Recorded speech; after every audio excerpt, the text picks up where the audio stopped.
Interior design is often mistaken for decoration. We look at a beautiful sofa, an expensive chandelier, a marble floor, or a perfectly styled bedroom and think, that is interior design.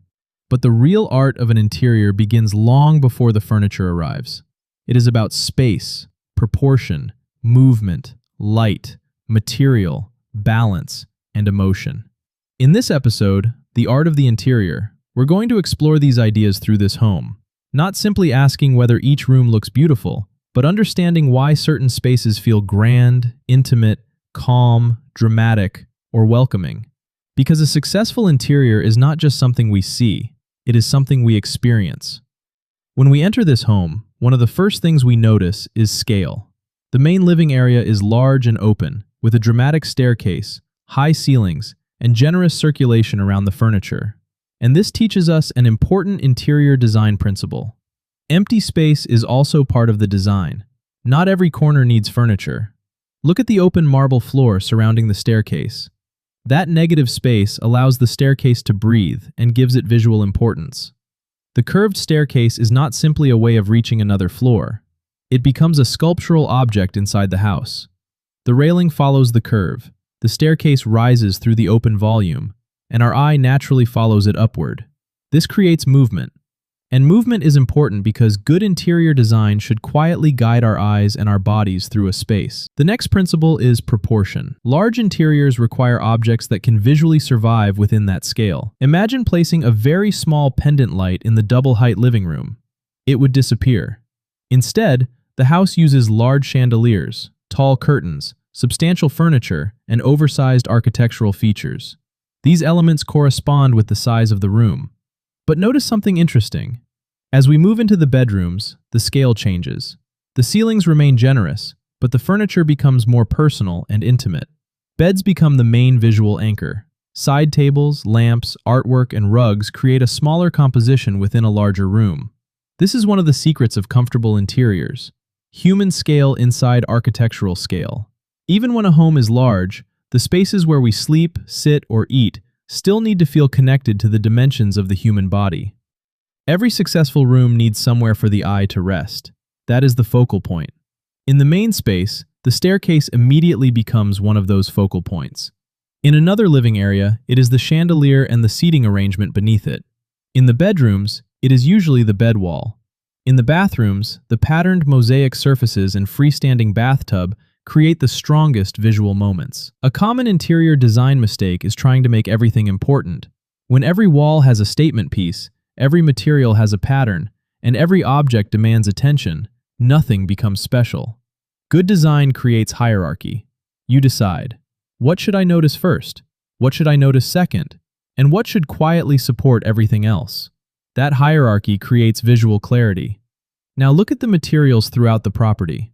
There is polished, dark marble, warm timber, terracotta-toned tile, glass, metal railings, soft upholstery, curtains, and detailed mosaic surfaces. These materials are very different from each other, and that difference creates contrast. The marble feels cool and reflective. Wood feels warm and natural. Fabric absorbs light and softens the space. Metal introduces structure. Glass adds transparency.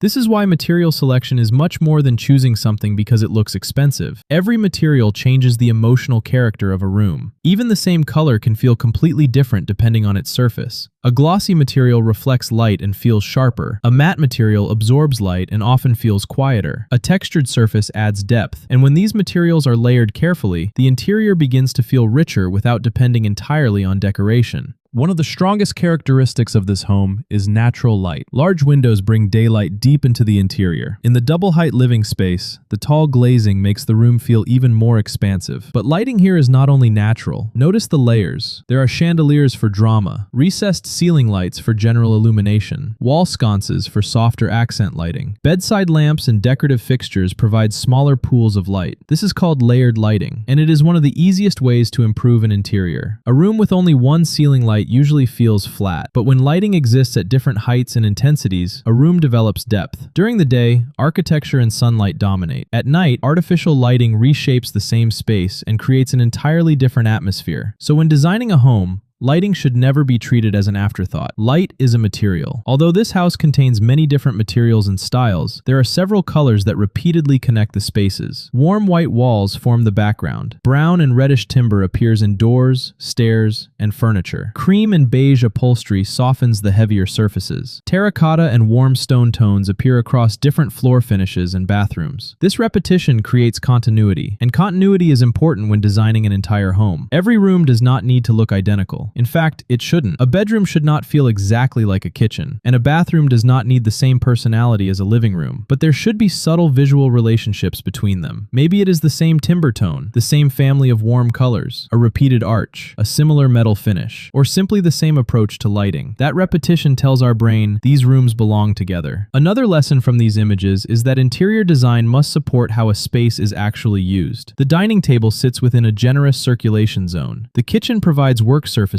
and an island. Bedrooms contain storage, seating, and lighting close to the bed. Bathrooms separate wet areas through glass shower enclosures. The upstairs lounge creates another social zone away from the main ground floor living room. These decisions are functional before they are decorative, and that is extremely important. A beautiful home that is uncomfortable to live in is not successful interior design. Before choosing a sofa, we should ask, how will people move around it? Before building a kitchen island, can people comfortably open the cabinets? Before placing a dining table, can someone pull a chair out without blocking circulation? Function creates the invisible framework. Decoration comes afterward. And perhaps one of the most interesting lessons from this home is that interior design does not always need to follow one strict style. There are classical chandeliers beside contemporary furniture, traditional timber doors beside minimalist cabinetry, highly decorative mosaic bathrooms beside simple white bedrooms. Curves, arches, modern fixtures, and traditional details all exist together. Some designers might describe this as eclectic or transitional, but the more useful lesson is this: a home can evolve. Real homes are rarely designed in one moment. Furniture changes, families change, tastes change, objects are collected, rooms are renovated, and sometimes the character created by those layers is more interesting than a perfectly coordinated showroom. The goal is not necessarily perfection. The goal is intention. So what is the art of the interior? It is knowing when to add something and when to leave space empty. It is understanding proportion before choosing furniture. It is controlling light, creating focal points, balancing materials, and allowing people to move comfortably. It is designing not only for photographs, but for everyday life. Because ultimately, the greatest interiors are not defined by how much they cost, how large they are, or how closely they follow a particular trend. They are defined by the feeling they create when someone walks inside. And that is the real art of the interior.